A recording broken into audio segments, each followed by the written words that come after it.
The thoughts, views, and comments expressed by the hosts, guests, and callers on Beyond the Headlines are not necessarily those of management, ownership, or production unit of the Verizon Media Group. Beyond the Headlines is a production of ILTV Studios and cannot be reproduced or represented in part or entirety without express written permission of the Verizon Media Group. Beyond the Headlines is the intellectual property of the Verizon Media Group. Copyright 2021.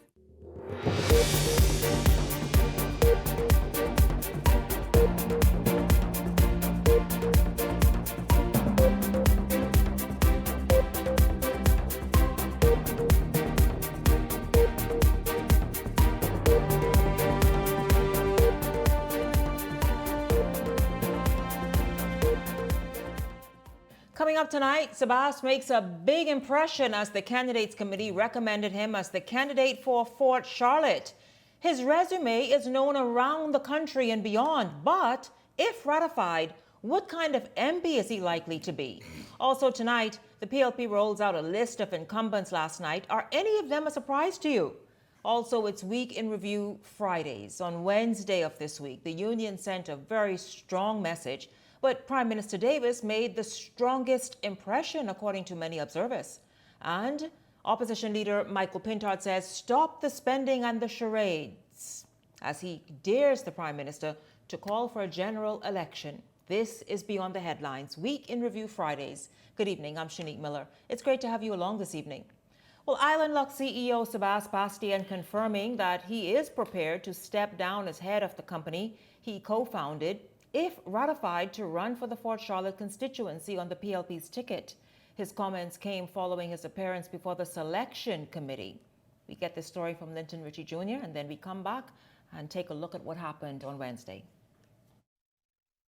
Would you be willing to step down like this? Absolutely.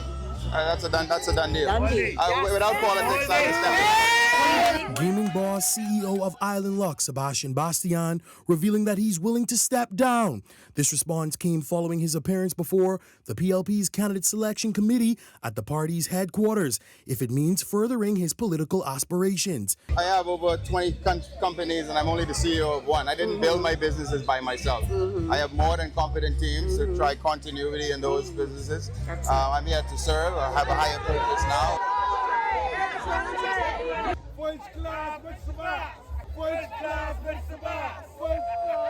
Bastian was greeted with swarms of Fort Charlotte residents as he stated his case to PLP executives and hopes to be the face of the party's banner in that constituency ahead of the upcoming general election.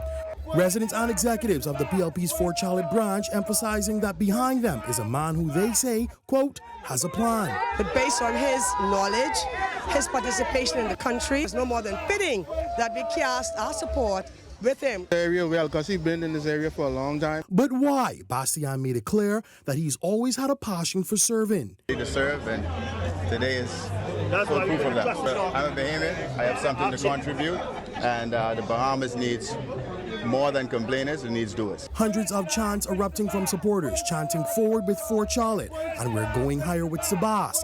The electorate noting for them it was no other option after outgoing MP Alfred Sayers bowed out earlier this year. And he's really paved the way for me, and so I'm just gonna. He has a lot of projects that he had ongoing. We've sat down, we've met, so I'm gonna continue a lot of them. Executive team went with Mr. Sabas Bastian and a majority of vote for his candidacy. Following his interview process, the political hopeful noted he did not receive a timeline just yet on when he can expect a nod, but he will remain on the ground and continue to push his presence.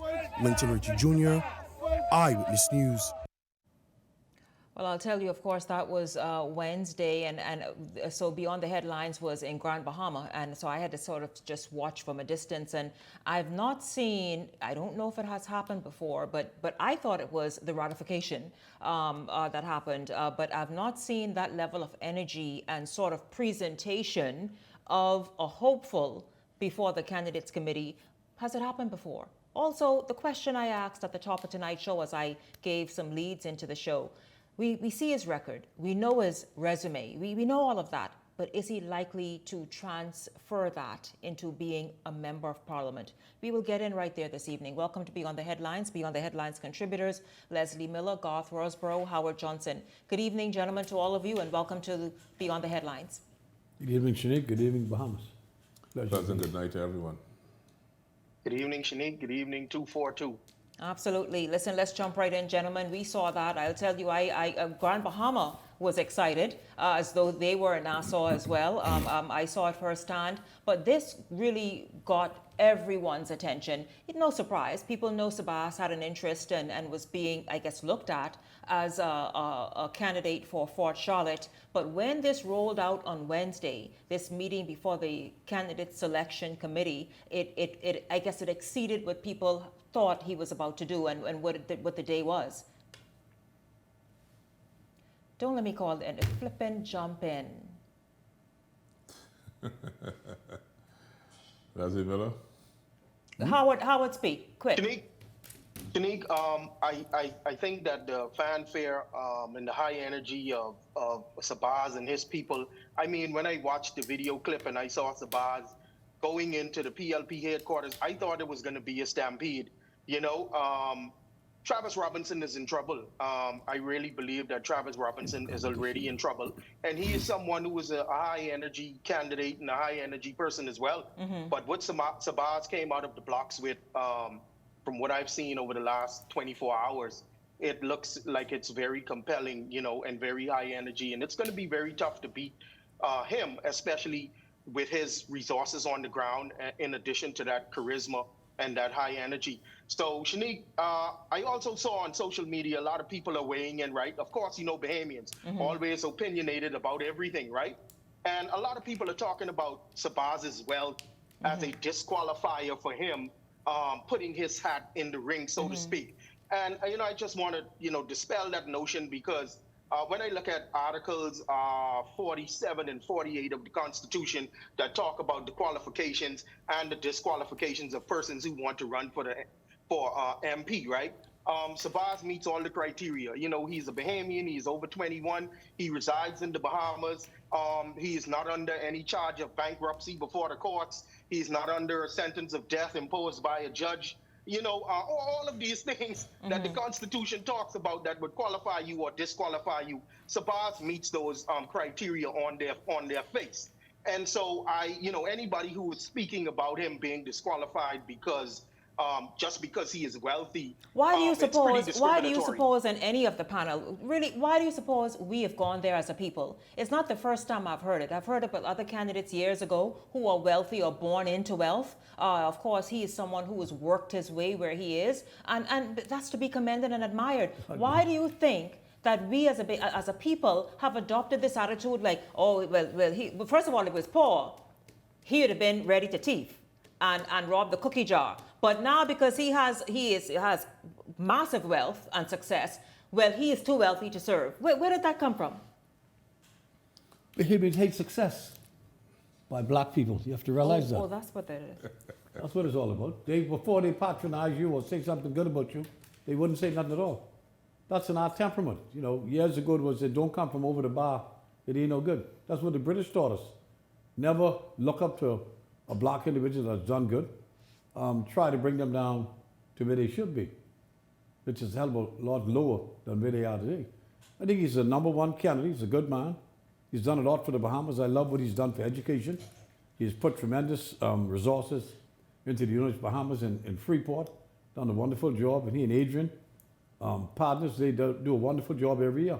Do you realize that those two men has done more to assist poor Bahamians in our country than all of the banks on all of the big movers and shakers, white and black alike, combined over the last 10 years?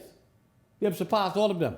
They make a lot of money, but they give away a lot of money. They assist charitable causes, and they assist women from all walks of life. And he deserved to be in Parliament to extend that beyond where he's at now and make a national contribution for the welfare and advancement of the Bahamian people. I look forward to working with him when he get ready, except he better not have some of them little rats in his campaign, because I ain't getting there. So I just hope he, get himself together and work, have a first-class campaign. He's got to be fine. He's going to be fine.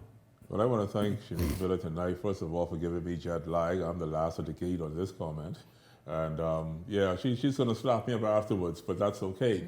Shanique Miller, what we're now witnessing is what I call messianic politics, meaning that for how long have we waited for someone to just have a sign of turning our country around? I mean, truly turning the country around. This was the type person we had in Celinda and Pinling, if you do recall.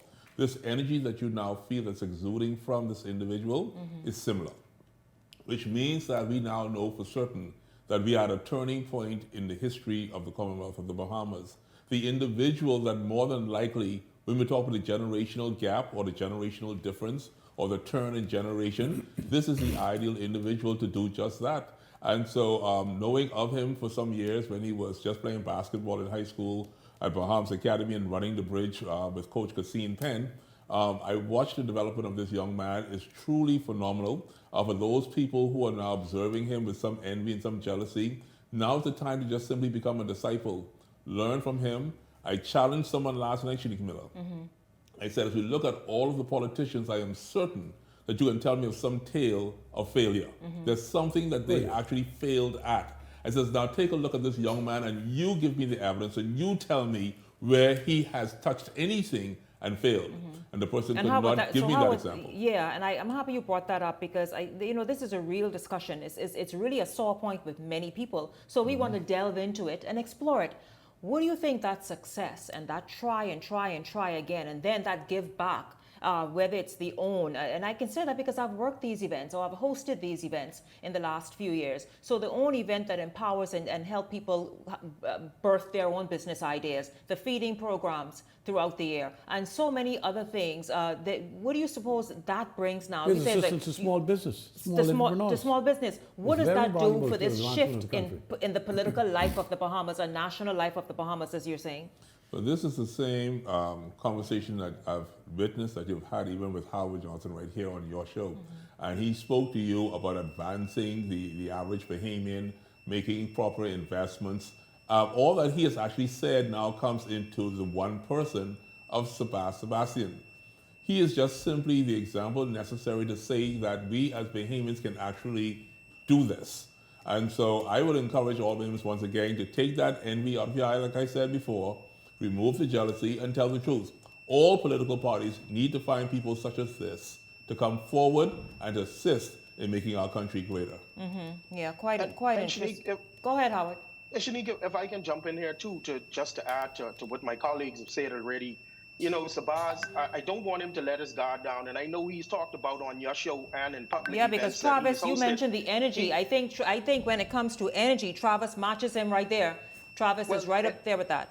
Yeah, and the thing about it is, I don't want Sabaz to let his guard down, and I know he has had challenges to be the businessman on the road to being the businessman that he is today.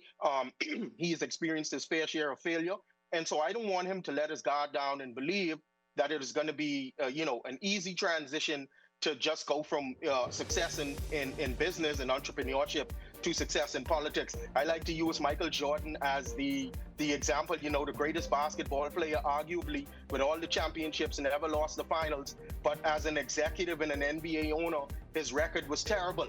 And so what Sabaz needs to do, I believe, for him to be successful as a politician, and Shanique, I know you roll your eyes, but I like to go to history. The Greek philosopher Plato wrote a seminal piece of work called The Republic that underscores all of the systems of government we have in the Western world today.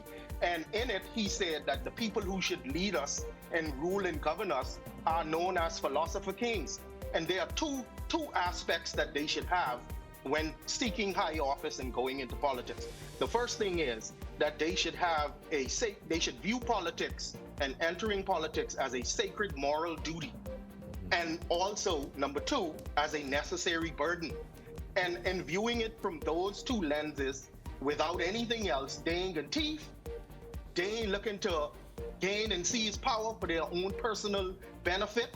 And so the philosopher kings are the persons who are going to rule and govern us in the right way and in the right manner. And that is what I want Sabaz to hold tight to: sacred moral duty and a necessary burden.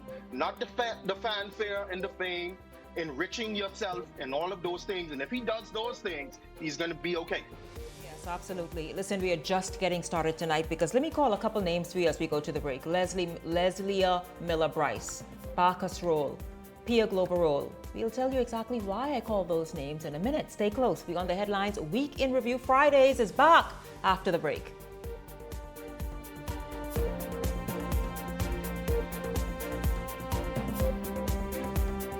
Welcome to Blissful Escapes, where luxury meets affordability. Whether you're seeking relief from aches and pains or simply looking to indulge in some well-deserved pampering, relax and detox in our infrared sauna.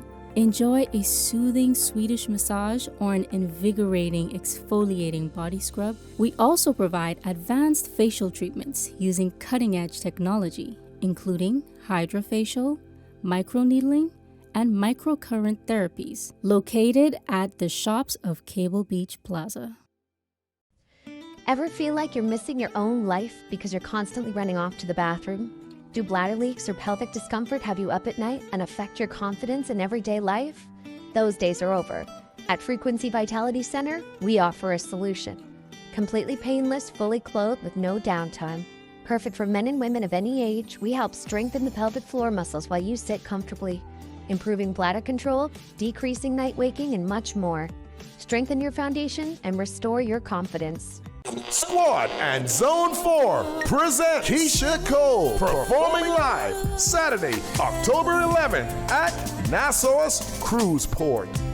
Keisha Cole performing live at the Nassau Cruise Port. $75 general admission and log on donjulioevents.com for more information about VIP, table service, and skybox. Keisha Cole, October 11th, Nassau Cruise Port. Security strictly enforced. Keisha Cole performing live at Nassau Cruise Port. This National Heroes Day, elevate your home with timeless beauty from Grand Bahama Tiles. For 2 days only, Friday, October 10th and Saturday, October 11th, enjoy 20% off store-wide. Discover elegant porcelain, timeless ceramic, and durable natural stone, perfect for every area of your home. Celebrate savings that last a lifetime, only at Grand Bahama Tiles.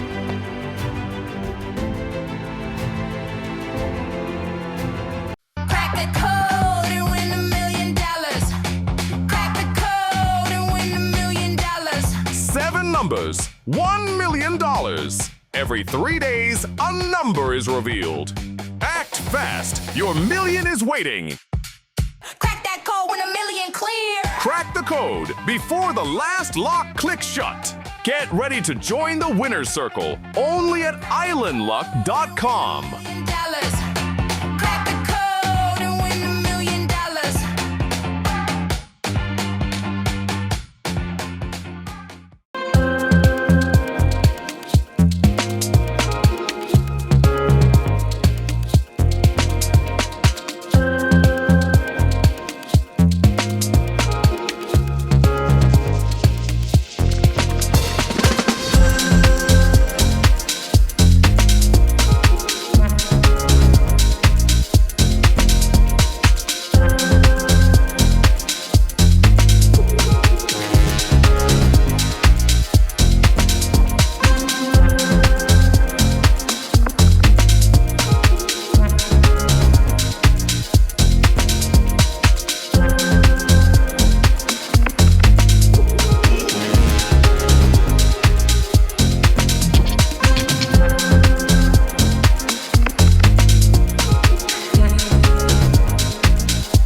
And Zone 4 present Keisha Cole performing live Saturday, October 11th at Nassau's Cruise Port.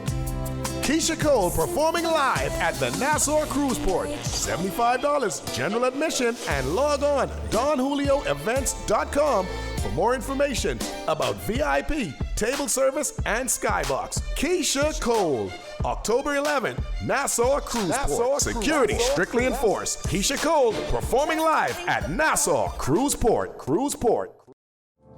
Beyond the Headlines is now introducing powerful TV advertising opportunities made just for you. Choose our television ad package, 20 30-second ads for $2,000 or 20 60-second ads for $2,500 plus VAT. Prefer flexibility? Go a la carte. Just $150 for a 30-second ad or $200 for a 60-second ad. Step into the spotlight with our interview package. One 15-minute interview for $500 or 4 for $15 per month. Or bring Beyond the Headlines directly to you with our live on location package, only $2,600 plus VAT. For more information, contact our sales agent at 242-466-6173. This segment is brought to you by EV Motors Fleet Sales Division. For 2026 commercial vehicles, call 821-2403 today.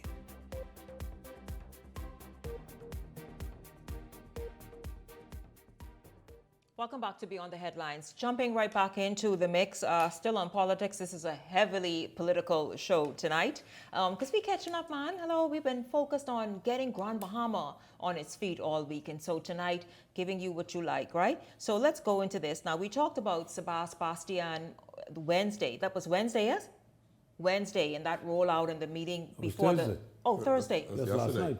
Yesterday afternoon. Yeah. At 2:30. Thursday afternoon, you all. Yeah. It went viral. In fact, Howard did say in the last 24 hours what took place. 24, 27 hours, 28 hours ago. But so later that evening, that happened yesterday afternoon. Later that evening, the PLP also, of course, that everything overshadowed this. But get this, just equally as important, the Progressive Liberal Party is shoring up its team for 2026. Here's how that looks. Here are some incumbents that were renominated and I imagine ratified. Can I say that? They will be ratified. So they were renominated and will be ratified. This happened last evening as well. Leslie Miller Bryce, Seabreeze, Barkus Roll, South Beach, Pia Glover Roll, Golden Gates, JoBeth Colby Davis, Elizabeth, all of them renominated. Now let's look at that right there for a moment, gentlemen, and what do you know about those incumbents and their performance in their constituencies this term? Well, for me, when you talk about Pia Global Role, it's always been an exceptional report given about her in the Golden Gates constituency. She is indeed extremely strong. We know the return of the Free National Movement's candidate, returning there, Mr. Folks. And I question why they actually went ahead and challenged Pia with him, taking nothing away from him, but I just felt it was just not a good matchup. When it comes to JoBeth Colby Davis, my sister, my July sister, born the same week as I am, everyone everywhere already knows whoever goes in there is going to be a cut and paste. You know, you going in there to get yours. You're going to get that. Oh yeah, that one there, I was actually there for her back to school program. Chucky for nothing. It was simply phenomenal. I mean, What do they call her, Leslie? I call her Chucky. Mm-hmm. But I keep telling you that. That one there has left the other organizations pondering and wondering. I'm still trying to find a candidate to go in there for the Free National Movement. And so I expect a victory there in Elizabeth. Barker's role, though, however, Leslie Miller, Howard Johnson, and Shanique Miller, that one is surprising me only because it seemed like as if he was somewhat slothful, somewhat detached, somewhere distant. But as you drive through South Beach now, you see the work, and I use the word work, that is being done. Even just recently, I was there 2 days ago, and all from the beach coming down, you see evidence of work, land clearing. It is just a transformational situation happening now in South Beach. So you very well better believe that South Beach is strengthening up. Darren Henfield is not going to be a walk in the park for you. You now got to go to work because Barker's Road is turning things around definitely. And so I don't know who else you mentioned in there. I know it was Elizabeth, it was Golden Gates. Leslie and Miller Bryce. Seabreeze. My associate's daughter, how could I forget? And he didn't even speak up for her. Anyhow, I was there for the link up. He's trying to be humble. I was there for the link up. I actually have a home in that particular constituency. And definitely it has been kept clean. One or two residents do have one or two complaints. They're looking forward to seeing even Mr. Leslie Miller to come and address some concerns. But definitely she is stronger than all the rest at this particular time. And I'll continue to encourage her to keep on working as well. Yeah, I'll jump in here, Shanique, and I think for me, I looked at two of the constituencies in particular. I like to talk about what's in my circle of competence. I have family members and friends that live in the Seabreeze area, Yes. a lot of them, and also South Beach is a place that's dear to me because I was once a standard bearer for a major political party down in South Beach, so I have a lot of friends and associates that still reside there. But Miss Leslie Bryce Miller, right? In addition to the work that I've seen that she's done and persons who I know living in the area have talked about her high visibility and the resources that she continues to pour into the constituency and showing love. In addition to that, I also have to speak about the fact that the opponents also enhance your ability to win the seat as well. Excuse me. And the young lady that I saw was ratified by the F&M some weeks ago. I look at that, no disrespect to her, but not seeing her as a known political commodity or anyone with any particular political oomph. I don't see the young lady as someone who can overcome the great work that Leslie has already done in her constituency over the past 4+ years. And so that really is a gift. And in South Beach, I remember seeing on Facebook several weeks ago on my personal timeline as Mr. Henfield began making his introductions into South Beach, I saw a photograph and I was very curious about it on my Facebook timeline. In the photograph, I only saw one person that I recall from my days in the F&M running in South Beach as someone who was involved in that South Beach F&M association, right, or campaign. And it's very troubling. It speaks volumes, and it's very troubling, in my opinion, for Mr. Henfield, because the persons who are the glue that I know, some have passed now, from the scene, but the persons who I know that are still there, who would have formed the glue for the South Beach F&M campaigns and association in the last 20 years, many of them were not there. So Now, I believe Howard, that is troubling for him. Now, Howard, I want to say, people, candidates now walk about 7 days a week. Well, so let's say 6.5. Perhaps on that day, on that picture you saw, or maybe they were not captured in the photo. Have you spoken with them? Do you know them? Are you still in touch to hear them say otherwise? Because I'm just saying, maybe on that given day and in that frame, they were not captured. Well, Shanique, like I said at the top of my comments, I still speak with people who are there. I still know people who are across the political divide, PLPs and F&Ms who would have lent me their support if I had gone to the polls in that particular election.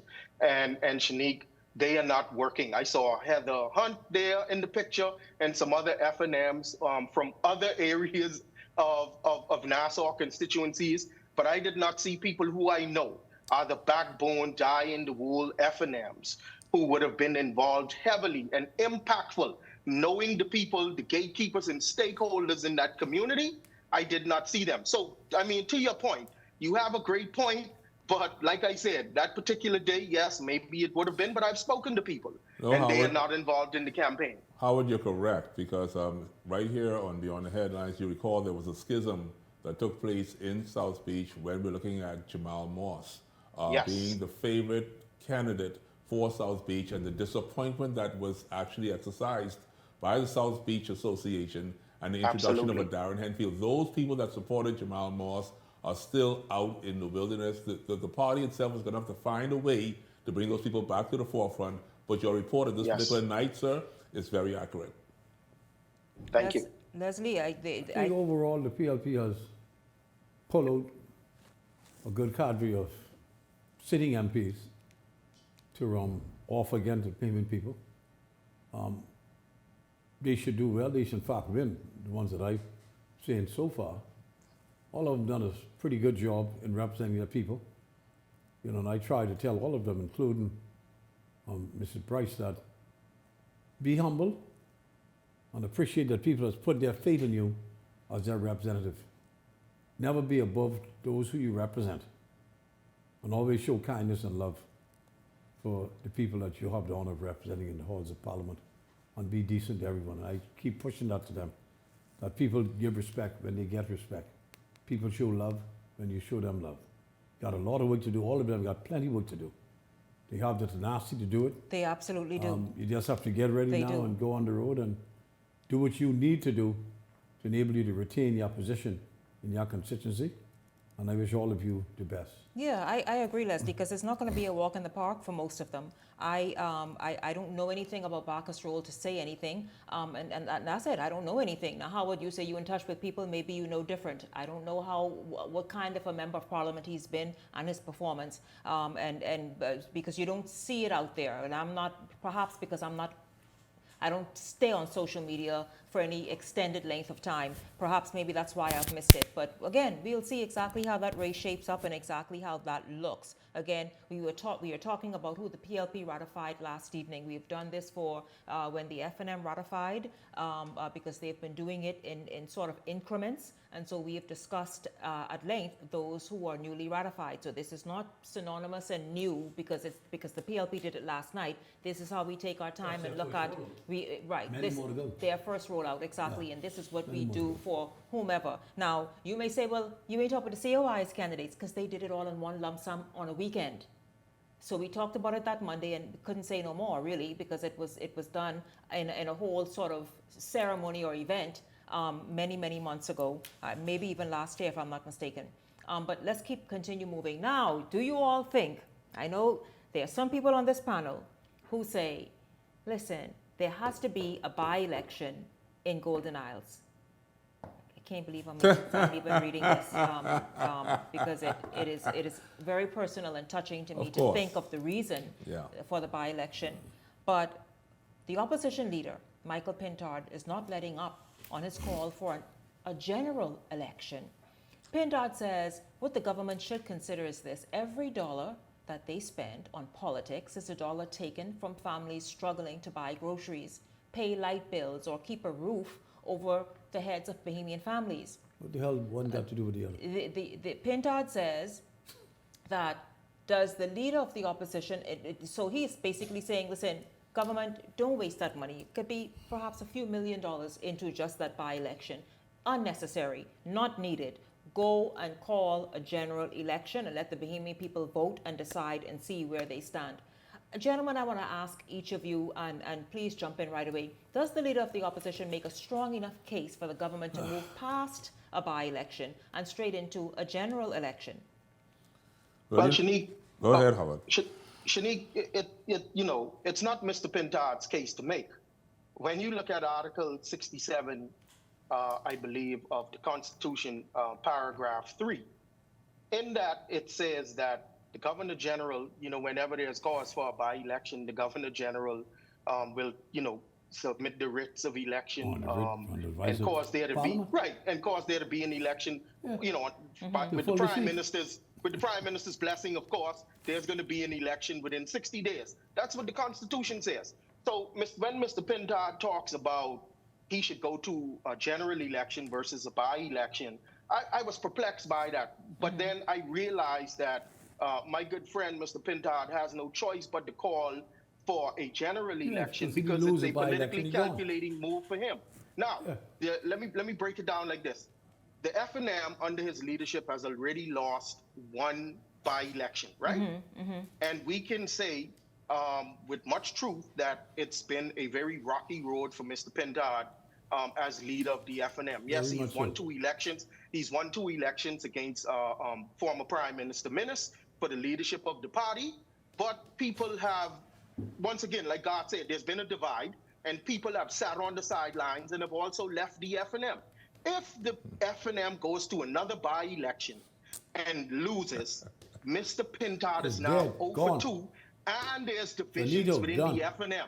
People were upset about the rollout of candidates, as my colleagues have talked about earlier, and so it's one big mess. Mr. Pintard will be unable to, like they say on the streets, bring his people under heavy manners.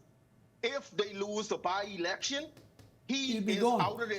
He is out of there. Now, we'll say, well, there ain't no convention coming up, but they will do what they have to because it will make Mr. Pintard look like he is unable to take the FNM to victory. So I believe it was a calculating political call for Mr. Pintard to make the drum beat for a general election and to throw the Hail Mary 90 yards down the field to score the touchdown as opposed to running the ball to get that first down.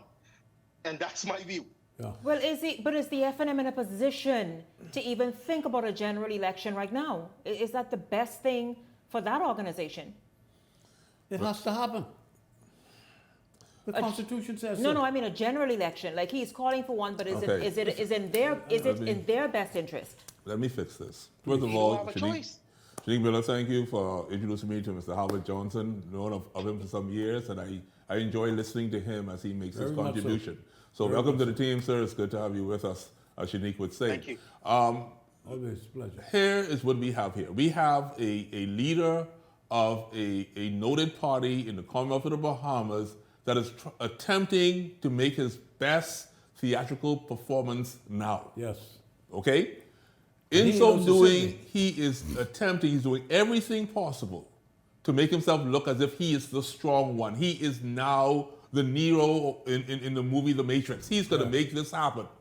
But he's going to make this happen with no evidence of party financial support. We have not seen the money coming to FNM at no given time. The FNM fairs, the Labor Day parades, the conventions, and all is done in a very poor way. We can see poverty written all over these efforts. To go into a by-election, as Howard was mentioning, remember Elizabeth. They lost Elizabeth in the by-election, the PLP won. They went to Abaco, remember North Abaco? They went to the by-election there and they lost that. They went to West Grand Bahama and Bimini and they lost that. So the numbers are not telling at this particular time in the favor of the Free National Movement. They know this. So the more likelihood of them losing is higher than it is actually possible. Now watch this. They were boasting yesterday, Shanique Miller, that their candidate, Brian Brown, which is my beloved cousin, I love him, he's a good man, but guess what? You were telling us that he is going to win in the general election. Yeah. And then you also came back and said, you know what? Ring the bell. If you're scared, ring the bell. But guess what? We just started to play the song for you. You could ring my bell, because I live in Golden Isles. Ring the bell. See the bell there? See the bell? The bell come in. So if you are strong, you got to be ready. Michael Pintard, all this talk you talking, what the PLP is not doing, let me give you something to do. I said to you from the show, get your team together. Get your candidates in place. You're now saying, bring on the general election, Leslie Miller, and you still don't have a full slate of candidates. You still lack 15 people that you've not yet called. You cannot even find somebody for the Elizabeth constituency because your chairman right now is running scared. Man, get your act together. Homeboy, you're not fooling us. We're going to have a by-election. All Golden Isles going to have a by-election because we need our things, and we need our things now.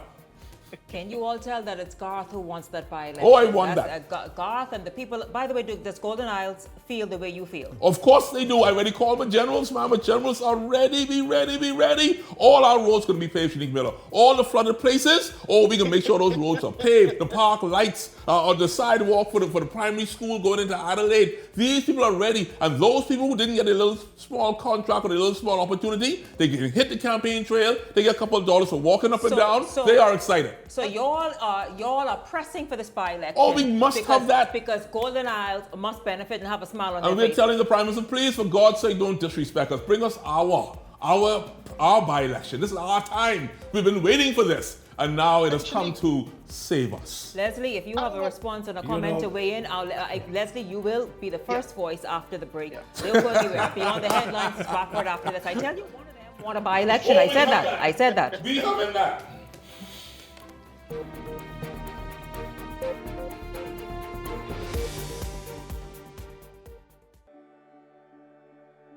We have to be mindful that as much as we want touristic development, what impacts the fishery? Over-coastal development, destruction of mangroves, overzealousness of the industry. We have a new movement called do-it-yourself fishing. That is anglers who come to the Bahamas, they don't engage in hiring a guide.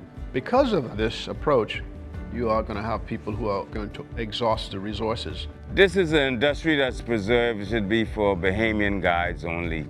We have the DIYs coming in here and they're destroying our flats. We try not to overfish certain areas, so we'll fish a certain area and we'll back off for a while because we don't want the fish to feel too much pressure. It's not just using the buzzwords of the environment and the ecology The tourists can be educated that the more you support local ownership, people are doing it obviously the right way, the more the economic circulation in the communities. I think the most critical thing is accountability, and that accountability by way of legislation, both the Act and regulations to govern fly fishing in the Commonwealth of the Bahamas. I look at conservation efforts and the regulation that I've seen to protect the industry that's in the developed world. All of those jurisdictions have implemented strong regulation to protect their fisheries. We are way behind, but we do have a movement and a consciousness. We know where we need to be. Those are our resources, and we have to make an exerted effort to protect it because that's the only gift that we have been given. And if we don't protect that, then we lose everything. Building the lodge, I understood clearly the mission to continue what my father started. From this lodge, it has served as the headquarters. We finally got legislation passed in 2016, and it legitimized the guiding profession. We pushed to get the program established into BAMSI in the training of the next generation of guides, but it extends way beyond that. We need more Bahamians in the industry who are doing the research to provide the information to the industry, that is to fishermen and to everybody who benefits from the resources. We don't know the resources in this country. We grew up just hearing about sun, sand, and sea. It is going to be through education and awareness, whether it's within our schools, whether it's in our communities, to conserve the environment, that is going to sustain the fly fishing industry. Well, the future of fly fishing in the company, I think fly fishing is a very, very unique spot. I think it's going to get better because the guides are now being all certified. They're all getting proper knowledge of handling and how to run the whole system. If you're a youngster and you want to get into this, it's a job like any other job. You got to live it. You got to love it. Young entrepreneurs coming in, you want that kind of interest. You want that kind of drive and desire. You want to carry that. You want to become the product.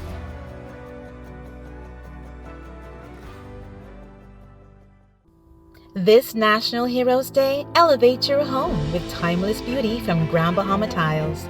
For 2 days only, Friday, October 10th and Saturday, October 11th, enjoy 20% off store-wide. Discover elegant porcelain, timeless ceramic, and durable natural stone, perfect for every area of your home. Celebrate savings that last a lifetime, only at Grand Bahama Tiles.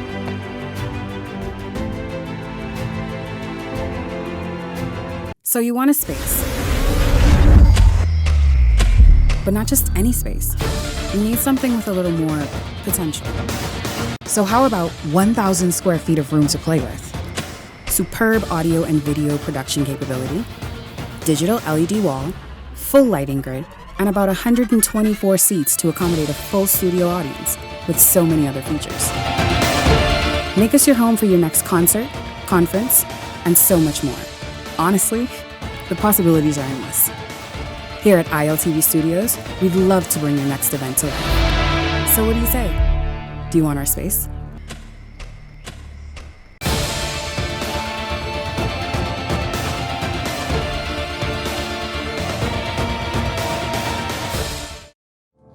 Beyond the Headlines is now introducing powerful TV advertising opportunities made just for you. Choose our television ad package, 20 30-second ads for $2,000 or 20 60-second ads for $2,500 plus VAT. Prefer flexibility? Go a la carte. Just $150 for a 30-second ad or $200 for a 60-second ad. Step into the spotlight with our interview package. 1 15-minute interview for $500 or 4 for $15 per month. Or bring Beyond the Headlines directly to you with our live on location package, only $2,600 plus VAT. For more information, contact our sales agent at 242-466-6173. This segment is brought to you by EV Motors Fleet Sales Division. For 2026 commercial vehicles, call 821-2403 today.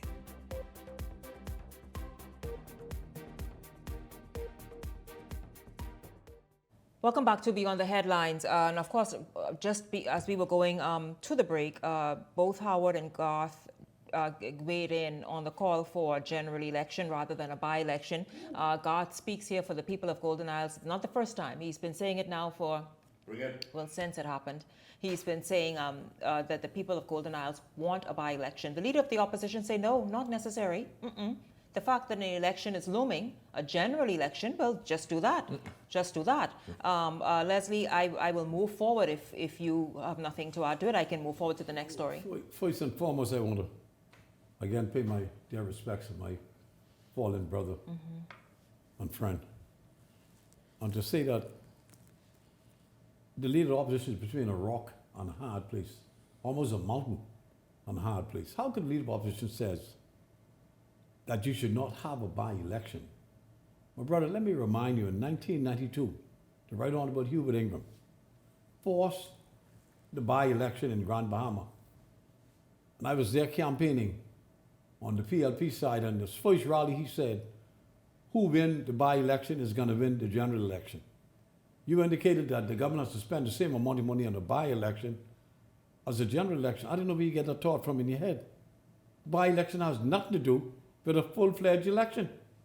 We know that no one is really into you as such to pour money into the F&M. It's not happening. The big money changes in Lightfoot Key, Old Fort Bay and the like, and the big boys on Bay Street, out east, and those who now live in Lightfoot Key, has not really pumped any money into your organization. In fact, I dare say that you've been getting more money from PLP supporters than you got from your own supporters, to be frank with you. But there has to be a by-election. The people demanding a by-election. Yeah, we want you that. have to put your candidates together. You told us months ago that you were going to finish it within 2 weeks. 2 months has gone now, and you still haven't put your candidates together. And in Grand Bahama, I'm told that you are in trouble down there, depending on who the PLP send. You may not be in Parliament after the bell is rung. Please, let us go forward with a by-election. The Constitution says so. The people is demanding it. And as leader of opposition, you should not be afraid of any by-election. Yeah, but Mr. Miller, didn't you tell me about how they chided Minnis for calling the election early? Yes, they did. So Minnis called it early. You know, and I don't know why you would wish for the Right Honorable Prime Minister to fall in his footsteps by calling it early. For what reason? There's a by-election. Our dear friend and brother has passed. And in his honor, his seat should be filled within the time frame allocated by the Constitution of the Commonwealth of the Bahamas. You want to be a leader and you don't want to stick with the Constitution. How could you be a leader if you don't? Huh? This is a real country we got, you know. This ain't no Mickey Mouse country, you know. No, this ain't no games, man. I know you're an actor. You ain't no Sir Sidney. But, you know, do a little better than this, please. So, let's get it on. Shanique, the last thing I would say too is this.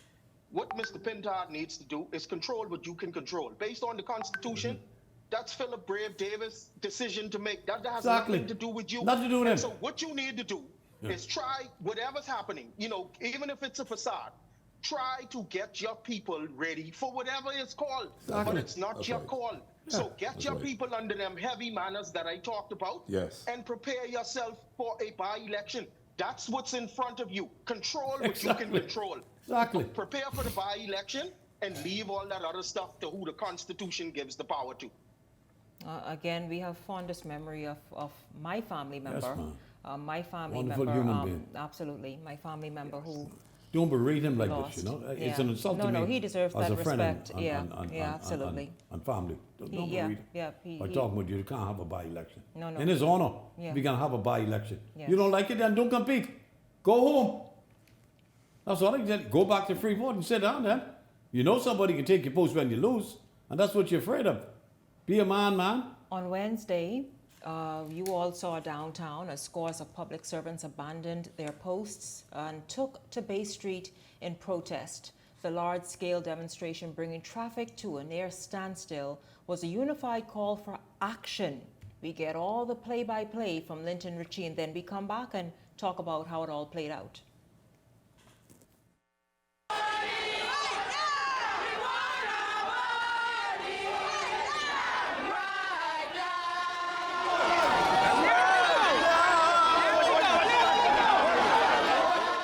What began as a peaceful walk quickly descended into chaos outside the House of Assembly. Hundreds of public servants marching in solidarity, their frustrations boiling over.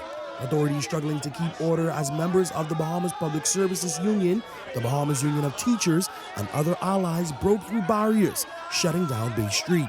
The commotion outside Parliament, union leaders say, was just a glimpse of the frustration felt across the public sector over what they call, quote, empty promises. We have quite a number of accommodation issues, address these issues concerning monies. Teachers have better working conditions, increased salaries and benefits. Last month, the government announced that some public servants would not receive their salary increments in September as planned, promising that the pay adjustments would reflect in December and be retroactive. But that explanation did little to calm workers, many pointing out that senior management's increases were already in their accounts. First of all, we have to define what was middle management. The first assistant secretaries got more money than the undersecretaries. Now, I don't know how that just works. BPSU Vice President Deborah Folks not holding back, saying entry-level officers, even with 2 increments, can't keep their heads above water. You know how much their incremental value is? $450, which means that you say you're giving them 2 increments, that's $900. As public servants chant and clash with authorities, union leaders Ferguson and Wilson pushed their way into Parliament, returning minutes later alongside Prime Minister Philip Davis. I'm trying to help all of you. You all will be paid, and the payment will be before Christmas. You will be paid before Christmas. Now, following Prime Minister's Philip Davis' address, hundreds of public servants are still gathered outside of the House of Assembly, as they say, with the broad timeline given by the Prime Minister as to when they will receive their monies, they deemed the short message unsatisfactory. And my back is against the wall. You understand me? I was depending on the little change, eh? Ring the bell! Before Christmas is tomorrow, before Christmas is November. So be Pacific. Prime Minister Philip Davis assuring protesters that he will meet with Wilson and Ferguson by early next week to iron out their mounting issues. Failing that, union leaders say they'll be back to pounding the pavement. Linton Ritchie Jr., Eyewitness News. Well, hundreds of public servants were backed by figures from the opposition political parties during that protest, but critics are questioning their motive. We get this story from Jose Etienne. Political leaders joining hundreds of disgruntled public servants as they staged a protest on Wednesday morning, which gripped parts of Bay Street. Opposition voices say they're fighting alongside workers who feel overlooked as it relates to government's promised salary increases that have yet to reach their bank accounts. We are proud of the Bahamian people standing up against a government that's not working in their interests. This morning's demonstration was familiar territory for Coalition of Independence leader Lincoln Bain, who says the protest was inevitable due to pent-up frustrations. When a government is traveling around the world and boasting about their travel and living their best life and partying, I think that the people should be angry if they're not getting their pay and not getting their pay on time and not getting everything that was promised to them. And so I think that this is long overdue. And amid concerns that this morning's protest could have been an unnecessary disruption to government services, Bain says the Davis administration should take accountability. What cripples government service is not dealing with our civil servants on time and not giving them what they're supposed to get. If you sign industrial agreements, then you should live up to the industrial agreement. Don't brag about signing 15 industrial agreements if the people then have to come and fight you to get what you signed for. The protest crowd was particularly filled with teachers who clamored for their pay increases, and it comes as some educators have reportedly resigned amid an already concerning teachers shortage. Teachers are out here because our children are short on teachers. We are not doing sufficient to provide them with a package that sustains them. And even with the meager salary that they're getting, we are not honoring our commitment to pay them when we say they will pay them. Compounding their growing frustrations. Public servants are out here because they're concerned that the government has brought back a number of retirees, paying them 2 sets of salary, paying them their pension from the past when they were in the public service and now paying them the salary that they're getting currently. And then there's a huge gap between senior staff members and the average public servant who are out here again, who have worked very hard over the course of the years. But let's address the elephant in the room. There's concern that political leaders and some of their ratified candidates were there simply to secure political mileage from the plight of civil servants. But Pintard says that's not the case. It's disrespectful to the unions because they have had challenges with our former administration and they have challenges with this administration. So this is not about politics. It isn't as if we were perfect in addressing all of their issues. And what did they do? They voted us out. Jose Etienne, Eyewitness News. Well, there you have it. Leader of the opposition, Michael Pintard, the leader of the COI, Lincoln Bain, both speaking out. Of course, we saw those union presidents. We also saw Prime Minister Davis come in there and promise. This is the money that was promised to help upgrade the salary scales of the public service, yes? But it was not negotiated. No. I'm saying this is something the Prime Minister promised to do. Yes. And this is the very same thing. But I'll tell you how that played out in Grand Bahama. People were, in fact, many of them feel as though, wait a minute, you are getting this money that is not a part of the bargaining unit. Exactly. What is the argument? This is what the people of Grand Bahama are saying, many of whom who are waiting for real tourism and real opportunity to return to help that economy rebound. They've said it. It went viral in Grand Bahama as well, but for an entirely different reason. Gentlemen, your take on how this all played out on Wednesday and what people perhaps, how they talked about this and sort of the perspectives they gave wherever you were. Well, several things come to my mind, and one of the things that I'm reminded of is when they threw the mace out of the window. I was actually there at that particular day, and I made mention that the effect of what took place would only last maybe 3 to 4 days, at best a week. And I think a day or two later, we were talking about Junkanoo and the split in Junkanoo, and no one remembered. All of this chaos that we're now seeing downtown is going to actually dissipate. As soon as that money arrives, this conversation is going to be mute and void. What I am seeing here, though, is the opportunistic behavior of political entities. When they notice that there's a crack in the wall, rather than trying to assist in coming with a plan to say, you know what, I have a plan that can fix this, all they simply do is they're grabbing a chisel, grabbing a jackhammer and trying to widen the wall and say, look at how big this hole is. I'm the only one that can fix this. Give me an opportunity to fix it. But they are the same ones who are actually putting a hole in the wall. And I say that because if you look at the individuals who are now going and attacking the government, the F of them, by far, you don't even have your act together. You're talking about a nation, fixing a union. You got to be kidding me, man. You can't even fix your party. And so I can't listen to him. So he's off the record. The other individual, I think they're making every attempt, and their party consists of a number of local people who are probably union members, and they're making every attempt. But at the same time, once again, we have not gotten any plan that looks like a national development plan that can actually work. Everything is just hypothetical. I think it's just simply vapor. And I feel that right now, Shanique Miller, when it comes to December, all of these people are going to be eating turkey, eating ham. I'm looking forward to the Black Friday. I bet you they get that money before Black Friday, Leslie Miller. I bet you they get that. They go shopping on Black Friday, and they go shopping for Christmas. And this conversation, like I said, is going to be mute and void. Howard Johnson. Yeah, Shanique Miller, I feel for, our brothers and sisters in the public service. I know a lot of them are struggling. When you compare pay in the Bahamas and in most of the developing world to a place like the United States where I reside, it's like night and day.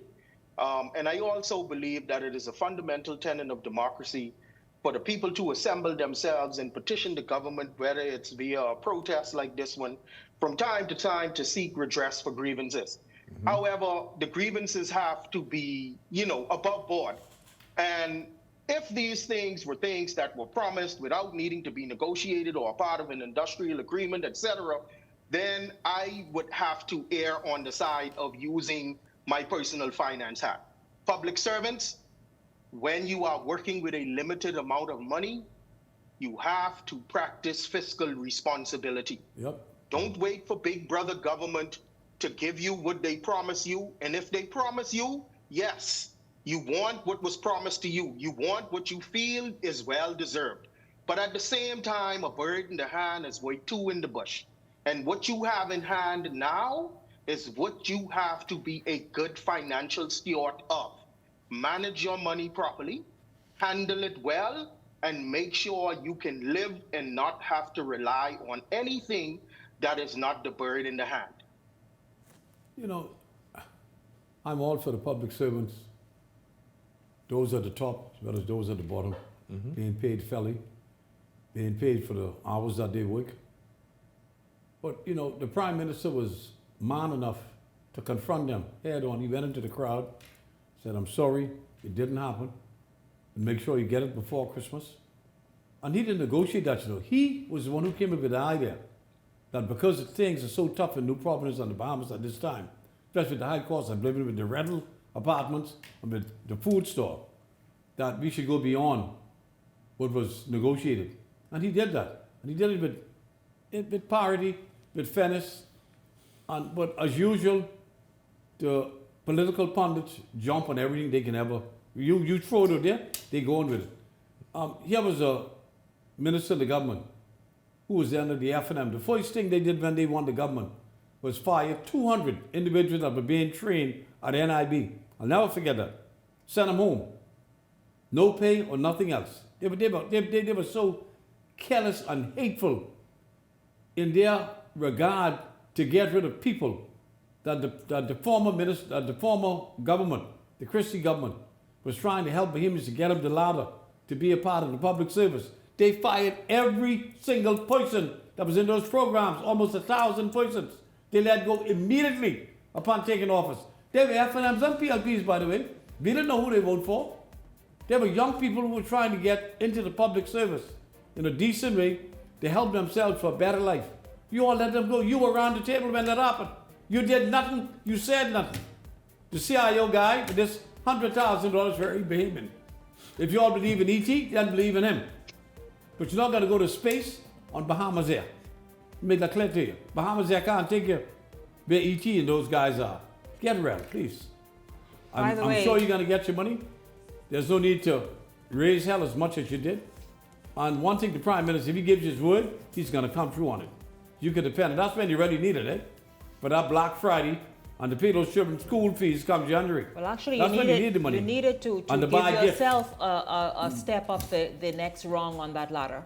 That's what, be smart with that, as Howard says all the time, and his financial advice. Listen, I want to say this very, very quickly. We have a beautiful special coming up for you. It's going to be from very, very soon this month throughout the election season. You want to stay tuned for that. You're going to be seeing the promos and stuff out for that, so certainly look out for it. It's going to be quite amazing. We're going to delve in with each candidate, each constituency. Really going to be quite super, and so stay tuned for that. I thank you so much, Leslie Miller, Garth Rosborough, Howard Johnson, and I want to say a big thank you to all of you, and hello Freeport. I had a great time hanging out with you this week, and certainly look forward to another time that we can continue highlighting your issues. For the entire Beyond the Headlines team, I'm Shanique Miller. Have a great and wonderful holiday, and have a blessed weekend, everyone.